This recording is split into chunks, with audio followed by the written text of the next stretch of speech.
20 సంవత్సరాల ముందు చూపు ఉన్న ఏకైక ముఖ్యమంత్రి చంద్రబాబు నాయుడు అని ఒంగోలు శాసనసభ్యులు దామచర్ల జనార్దన్ రావు అన్నారు. ముఖ్యమంత్రి చంద్రబాబు జన్మదినం సందర్భంగా ఒంగోలులోని జిల్లా పార్టీ కార్యాలయంలో ఎంపీ మాగుంట శ్రీనివాసరెడ్డితో కలిసి దామచర్ల మీడియాతో మాట్లాడారు. 9 సార్లు వరుసగా ఎమ్మెల్యేగా ఎన్నిక కావటం ఎవరికీ సాధ్యం కాని విధంగా 4 సార్లు ముఖ్యమంత్రిగా వ్యవహరిస్తున్న ఘనత చంద్రబాబు నాయుడికే దక్కుతుందన్నారు. ముఖ్యమంత్రిగా చంద్రబాబు ప్రవేశపెట్టిన పథకాలు అనేక రాష్ట్రాలకు నేడు ఆదర్శంగా నిలిచాయన్నారు. హైదరాబాద్ను ఏ విధంగా అభివృద్ధి చేశారో, హైటెక్ సిటీ ఏ విధంగా అభివృద్ధి చెంది సాఫ్ట్వేర్ రంగం పురోభివృద్ధి చెందేందుకు చంద్రబాబు బాటలు వేశారో ఆయన కొనియాడాడు. 2047 కల్లా రాష్ట్రంలో పేదరికం ఉండరాదనేది చంద్రబాబు సంకల్పం అంటూ అందుకు అందరూ సహకరించాలని ఎమ్మెల్యే దామచర్ల జనార్దన్ కోరారు. అనంతరం ఒంగోలు పార్లమెంట్ సభ్యులు మాగుంట శ్రీనివాసరెడ్డి మాట్లాడుతూ ముఖ్యమంత్రి చంద్రబాబు నాయుడు 47 ఏళ్ల రాజకీయ జీవితంలో ఎంతో అనుభవం గడించారని కొనియాడారు. ప్రస్తుతం అభివృద్ధి సంక్షేమ కార్యక్రమాలకు అధిక ప్రాధాన్యతమిస్తున్నారని తెలిపారు. రాష్ట్రంలోని యువతకు 20 లక్షల ఉద్యోగాలు ఇచ్చేందుకు అడుగులు వేశారన్నారు. రానున్న 2 సంవత్సరాల కాలంలో 10 లక్షల ఉద్యోగాలు ఇచ్చేలా ప్రణాళికలు సిద్ధం చేశారని తెలిపారు. చంద్రబాబు నాయుడు ఢిల్లీకి వచ్చిన ప్రతిసారి నా రాష్ట్రానికి ఏమిస్తారు అంటూ కేంద్ర మంత్రులను అడుగుతూ ఉంటారని మాగుంట గుర్తు చేశారు. రాష్ట్ర రాజధాని అమరావతి కోసం 35,000 కోట్ల రూపాయలు వెచ్చిస్తున్న విషయాన్ని ఆయన ప్రస్తావించారు. 2 ఏళ్లలో అమరావతిని పూర్తి చేసేందుకు ప్రధాని నరేంద్ర మోడీ కూడా అంగీకరించారని తెలిపారు. ఒంగోలులో ఎయిర్పోర్ట్ నిర్మాణానికి అడ్మినిస్ట్రేషన్ శాంక్షన్ రావడం వెనుక ముఖ్యమంత్రి చంద్రబాబు కృషి ఎంతో ఉందన్నారు. ఈ ముఖ్యమంత్రి చంద్రబాబు జన్మదిన వేడుకల్లో తెలుగుదేశం పార్టీ నాయకులు కొట్టారి నాగేశ్వరరావు, కామేపల్లి శ్రీనివాసరావు, నలమోతు బాలగంగాధర్, బండారు మదన్, వైవి సుబ్బారావు, సింగరాజు రాంబాబు, మంత్రి శ్రీనివాసరావు, మహిళా నాయకురాలు పాల్గొన్నారు. ఈరోజు మన ప్రీతమ నాయకులు మన రాష్ట్ర ముఖ్యమంత్రి వర్యులు చంద్రబాబు నాయుడు గారి 75వ జన్మదిన సందర్భంగా ఈరోజు రాష్ట్రం అంతా కూడా అన్ని పల్లెల్లో అన్ని ప్రాంతాల్లో కూడా ఆయన జన్మదిన వేడుకలు జరుపుకుంటా ఉన్నాం. అదేవిధంగా ఈరోజు ఒంగోలులో కూడా పార్టీ కార్యాలయంలో కానీ అన్ని డివిజన్స్లో కూడా పొద్దున్నే కేకులు కట్ చేసి ఆయనకి బర్త్డే విషెస్ చెప్పి ఈరోజు పార్టీ కార్యాలయంలో మళ్ళీ అందరూ కూడా కుటుంబ సభ్యులు అందరూ కూడా కలిసి ఈరోజు మన ఎంపీ గారు మాగుంట శ్రీనివాసరెడ్డి గారు, అదేవిధంగా మన సుబ్రహ్మణ్యం గారు, ఇంకా పార్టీ నాయకులు అందరం కూడా కలిసి ఈరోజు ఆయన కేక్ కట్ చేసి ఆయనకి అందరం కూడా కలిసి జన్మదిన శుభాకాంక్షలు తెలియజేస్తున్నాం. ముఖ్యంగా ఒకసారి మనం గమనించుకున్నప్పుడు 4 సార్లు ముఖ్యమంత్రిగా ఉమ్మడి రాష్ట్రంలోని ఈ రోజుకి కానీ తర్వాత రోజుల్లో కానీ ఎవరికి కూడా సాధ్యం కాని విధంగా ఈరోజు 4 సార్లు ముఖ్యమంత్రిగా చేసిన ఘనత చంద్రబాబు నాయుడు గారికి దక్కిందని చెప్పి తెలియజేస్తున్నాం.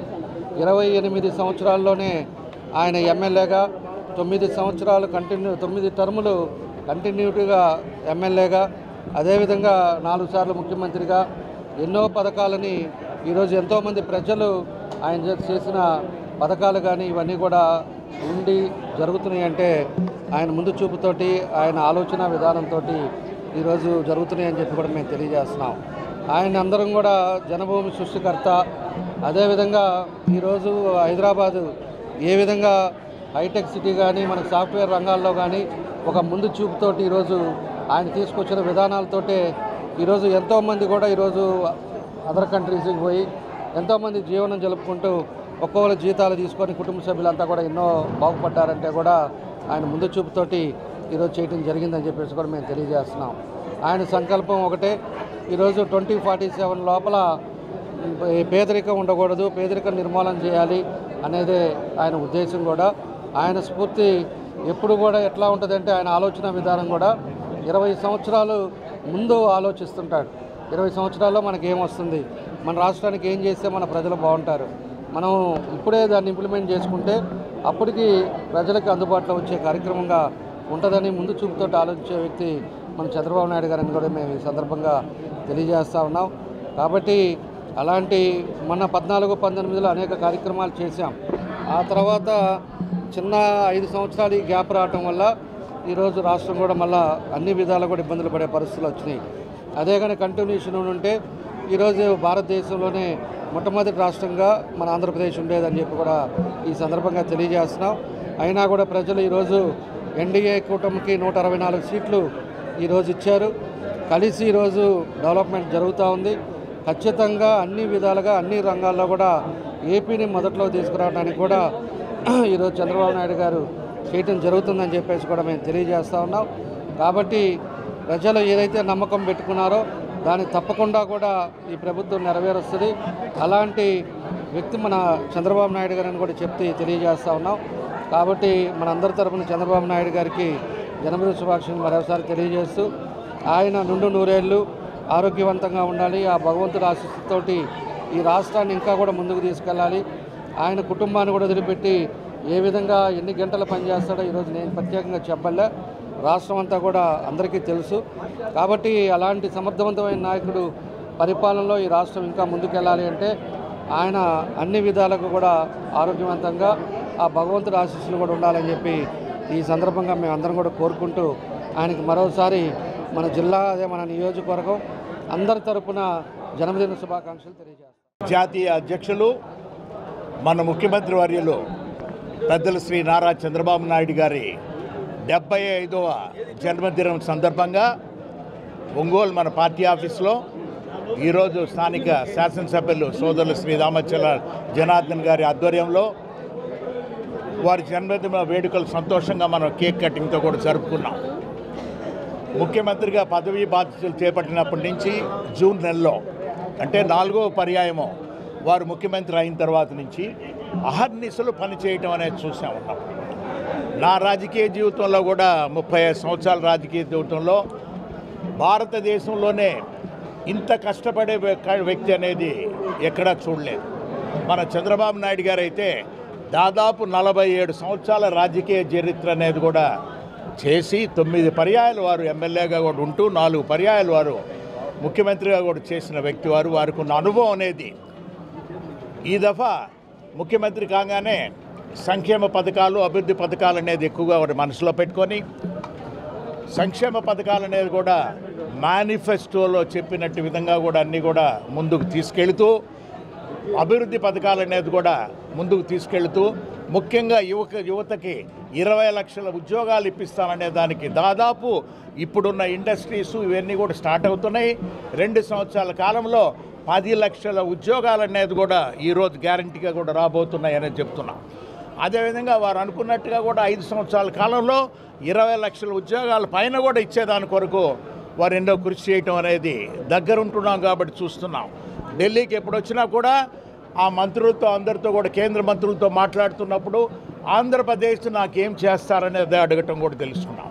అందుకే ఈ 10 నెలల్లో కూడా చూసాం మనం అమరావతికి అనేది దాదాపు 35,000 కోట్ల రూపాయలు అనేది ఇప్పుడు బ్యాంకులో కూడా ఉన్నాయి. చంద్రబాబు నాయుడు గారి ఆశయం అది. ఆ విధంగా జరిగేదానికి కేంద్రంలో కూడా ప్రధానమంత్రి మోడీ గారు కూడా ప్రోత్సహించడం కూడా చూస్తున్నాం.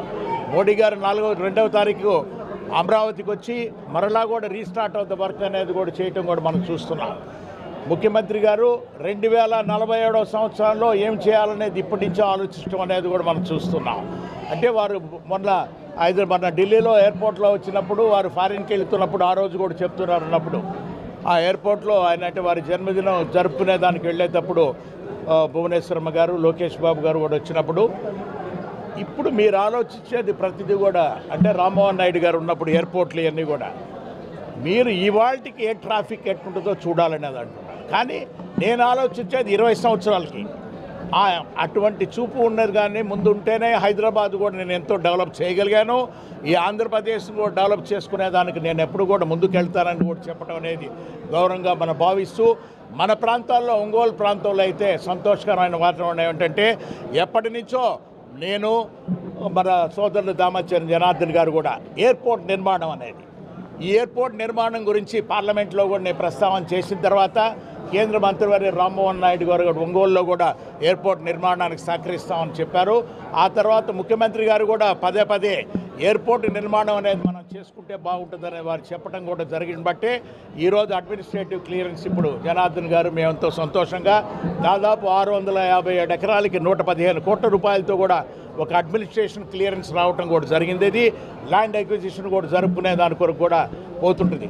ఇవన్నీ కూడా నాకు నా రాజకీయ జీవితంలో గడిచిన 5 సంవత్సరాల్లో చేయలేని ఇప్పుడు అన్నీ కూడా చేస్తున్నామంటే ఇవన్నీ కూడా ముఖ్యమంత్రి గారు చంద్రబాబు నాయుడు గారి ప్రోత్సాహము, గౌరవ శాసనసభ్యులు కూడా అందరూ కూడా అంటే జనార్దన్ గారు వారు ఇచ్చే సహకారంతో కూడా ఇవి చేసుకొని రావటం అనేది ఒంగోలు పట్టణానికి ముఖ్యంగా కూడా ఎయిర్పోర్ట్తో పాటు మామూలుగా చూస్తున్నాం ఎల్సీ నంబర్ 207 నగరహారం గేటు దగ్గర కూడా ఆ పని అనేది కొన్ని సంవత్సరాలుగా ఆగిపోయినది ఉన్నప్పుడు దానికి LHS అనేది లో హైట్ సబ్వే అనే దానికి కార్యక్రమం కూడా జరుగుతుంది. శాసనసభ్యులు జనార్దన్ గారు కూడా పర్యవేక్షిస్తూ దాన్ని జూలై మాసం ఆఖరిలోనో లేకపోతే ఆగస్టులో కూడా ఓపెనింగ్ చేసుకోవడం అనేది వస్తుంది. గడిచిన 15 సంవత్సరాల క్రితం ఎంపీగా ఉన్నప్పుడు నేను తూర్పు పక్కన ఒక బైపాస్ నిర్మాణం కావాలనేది పదే ప్రతిపాదన పెట్టినప్పుడు దానిని కూడా తీసుకురావటం అనేది చూసాం. అదేవిధంగా పశ్చిమ ప్రాంతంలో కూడా మనకు ఒక రింగ్ రోడ్ అంటే రోడ్ అనేది ఎంతో అవసరం ఉన్నది. ఆ పైన ఆ బైపాస్ని రింగ్ రోడ్ని కనెక్ట్ చేసేదాని కొరకని ప్రతిసారి మన జనార్దన్ గారు కూడా పదే నాకు చెప్తున్నప్పుడు నేను ఢిల్లీలో గడ్కరీ గారు కేంద్ర మంత్రి వారికి ఇచ్చిన తర్వాత వారు ఆదేశాలు ఇచ్చి డీటెయిల్డ్ ప్రాజెక్ట్ రిపోర్ట్ చేయమని చెప్పారు. ఉన్నప్పుడు కూడా అది మేమంతా కూడా గౌరవ శాసనసభ్యులందరూ జనార్దన్ గారు, విజయ్ కుమార్ గారు, మంత్రి గారు కూడా మన స్వామి గారు అందరు కూడా కూర్చొని దాన్ని కూడా ఫైనలైజ్ చేయడం అనేది కూడా చెబుతున్నాం. ఇక రాబోయే రోజుల్లో ఇంకా ఎక్కువ కార్యక్రమాలు అనేది ఒంగోలు ప్రాంతానికి అనేది మనం చేయగలిగేది మంచినీటి ప్రాజెక్ట్ అనేది కూడా జనార్దన్ గారు ఎప్పుడు అడుగుతుంటారు.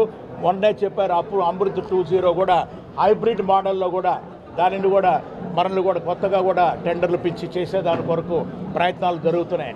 ఈ అభివృద్ధి అంతా కూడా మన ఎమ్మెల్యే గారు జనార్దన్ గారు క్రికెట్ స్టేడియం ఉంటే బాగుంటుంది అనేది ఎప్పుడు కూడా అంటున్నారు. మళ్ళీ ఇప్పుడు అయిపోయి ఇప్పుడు హైబ్రిడ్లో పబ్లిక్ ప్రైవేట్ పార్టిసిపేషన్లో వచ్చేస్తాయండి.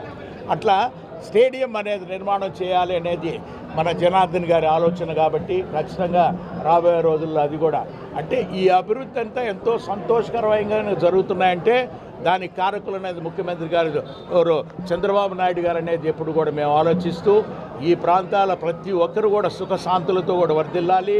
వారు చంద్రబాబు నాయుడు గారు ఎలక్షన్ ముందు ఇచ్చిన కూటమి మేనిఫెస్టోతో పాటు తెలుగుదేశం మేనిఫెస్టో అన్నీ కూడా కూటమి అంటే చూస్తుంటే ఇప్పుడు పవన్ కళ్యాణ్ గారు ఉన్నారు, అదేవిధంగా పురంధేశ్వరి గారు కూడా అందరూ కూడా ఈ కూటమిలో అందరూ కూడా సభ్యులుగా ఉన్నబట్టి ఆ కూటమి ఏ విధంగా పరిపాలిస్తున్నదని చూస్తూ వస్తున్నాం. సక్సెస్ఫుల్గా జరుగుతావటం అనేది ఇవన్నీ కూడా సాధ్యం కావాలనంటే మన గౌరవ చంద్రబాబు నాయుడు గారు వారు చూపిస్తున్న మాస్టర్ ప్లాన్ ఇది. అదేవిధంగా మన విద్యాశాఖ మార్చులు కూడా జనరల్ సెక్రటరీ గారు పార్టీకి లోకేష్ బాబు గారు కూడా వారి సూచనలతో కూడా ఈ అభివృద్ధి అనేది కూడా మనం చేసుకొని రావటం అనేది తెలుపుకుంటూ మేము ఇంకా అది కూడా కాదు ఉన్నప్పుడు కూడా ఇది పబ్లిక్ ప్రైవేట్ పార్టిసిపేషన్లో కూడా జనార్దన్ గారు మేము కూడా ఆలోచించి నేషనల్ బిల్డింగ్ కన్స్ట్రక్షన్ కార్పొరేషన్ వారిని కూడా పిలిపించి వారి ద్వారా ఇక్కడ మన ఒంగోలు పట్టణంలో కూడా ఏ విధంగా అభివృద్ధి చేస్తే కూడా బాగుంటుంది అనేది కూడా కార్యక్రమాలు కూడా చూడటం అనేది రాబోయే రోజుల్లో ఇంకా ఎక్కువగా కూడా అంటే ఈ 10 మాసంలోనే ఇంత తృప్తికరమైన అభివృద్ధి అనేది కూడా జరుగుతుందనేది ముఖ్యమంత్రి గారు చంద్రబాబు నాయుడు గారు, అదే లోకేష్ బాబు గారు, అదేవిధంగా జనార్దన్ గారి సహకారంతో కూడా మేము మా కుటుంబం అనేది ఎంతో సంతోషంగా ఇటువంటి అభివృద్ధిలో కూడా పాలు పంచుకుంటున్నాం చెప్పుకుంటూ అందరికీ ధన్యవాదాలు తెలుపుతున్నాం. మరొకసారి ముఖ్యమంత్రి గారు చంద్రబాబు నాయుడు గారికి హృదయపూర్వకంగా ఒంగోలు పట్టణం నుంచి ప్రకాశం జిల్లా నుంచి కూడా 75వ జన్మదిన వారికి శుభాకాంక్షలు తెలుపుతున్నాం.